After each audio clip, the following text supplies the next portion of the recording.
Assalamu alaikum rahmatullah. Viewers, we're standing in front of the gate of the chapel of Agapmani, which was the abode of love, as they called it, for Henry Prince and John Hugh Smyth-Pigott. Here with me, I have Dr. Joshua Schwieso, who carried out an extensive research on the Agapmani for his PhD thesis. Joshua, first of all, I'd like to welcome you to our program. Thank you, Asif. And Joshua, if you could tell us, first of all, to start with, what was the motive behind the research? What led you to carry out this research on Agapmani? Oh, three things really. First of all, my long-standing interest in religion and minor Christian sects. Secondly, pure chance. I moved to the area and bought a house just up the road. And thirdly, I was looking for a subject for my PhD, and this I realised the Agapemone had never been properly researched. Much of what was written about it was hearsay or outright fiction, and for that reason, it seemed luck and need came together in. As much as I've been able to go through your thesis so far, I've picked that you are more focused on the socio-psychological, I should Yes, call it, indeed. the socio-psychological side of this cult. Yes. What have you found while researching? They think that the cult attracted a particular sort of person. They were they were generally well off. People who had time on their hands. They were looking for a cause, I think, really.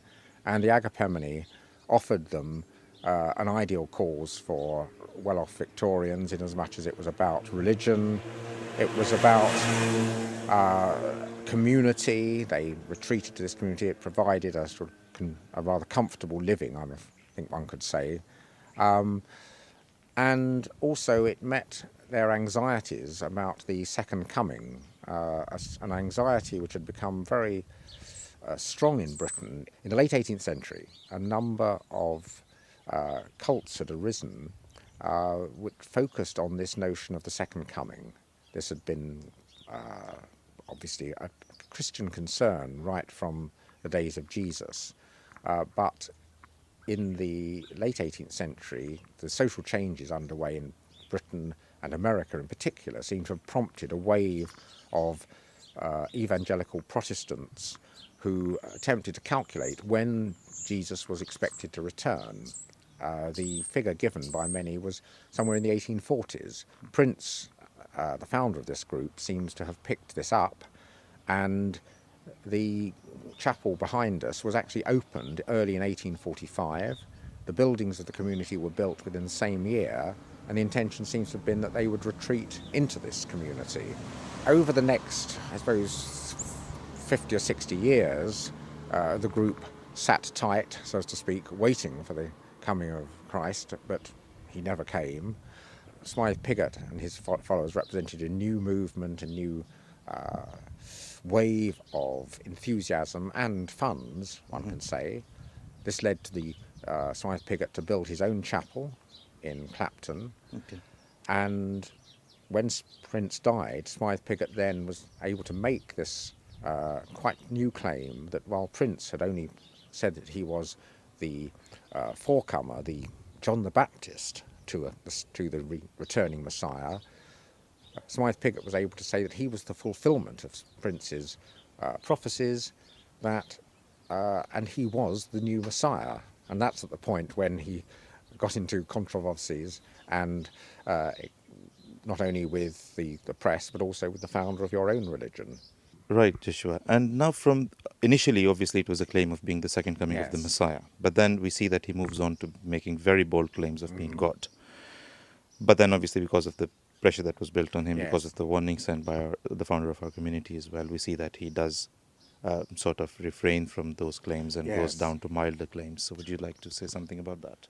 Yes, I mean, I think he realised that there was danger of him being prosecuted under the blasphemy laws, which strictly only protect the Church of England, but was obviously relevant in this case.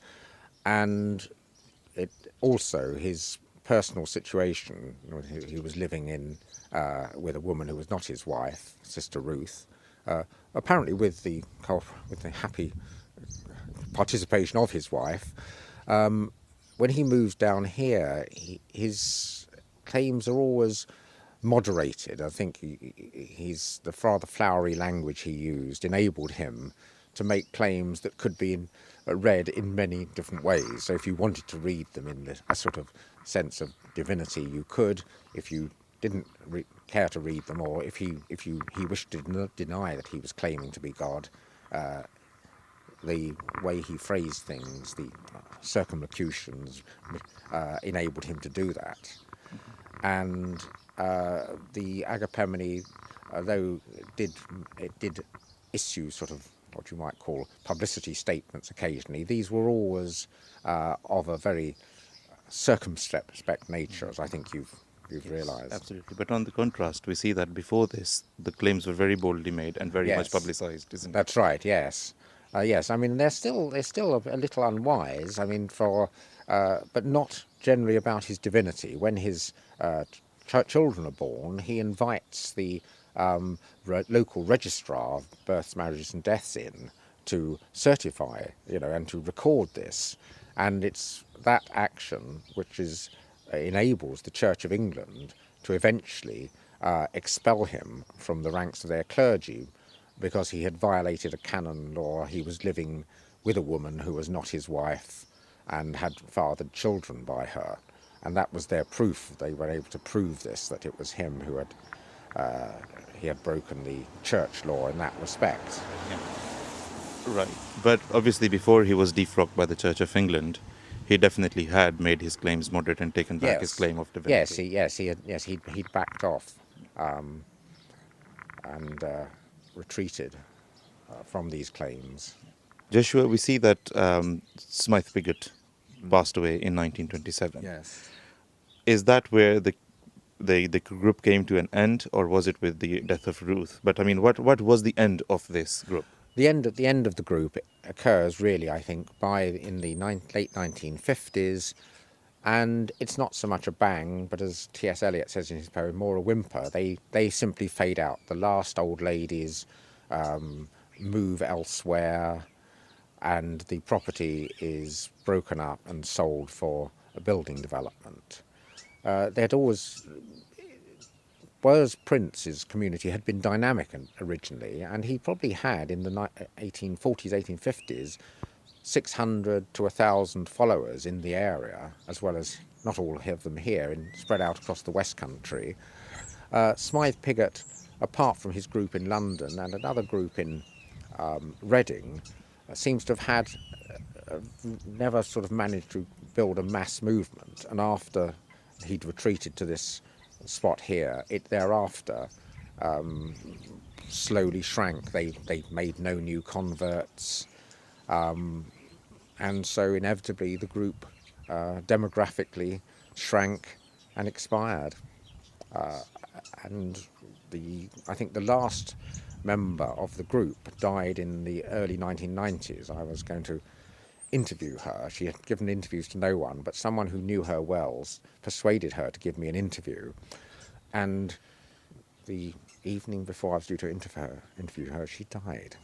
So I never got to know, to speak directly to someone who had been a member of the Agapemone. So that is how it all came to That is how it all came to an end. Okay. Thank you ever so much, Joshua Schwieso, for being on our program. Thank you very much. very much.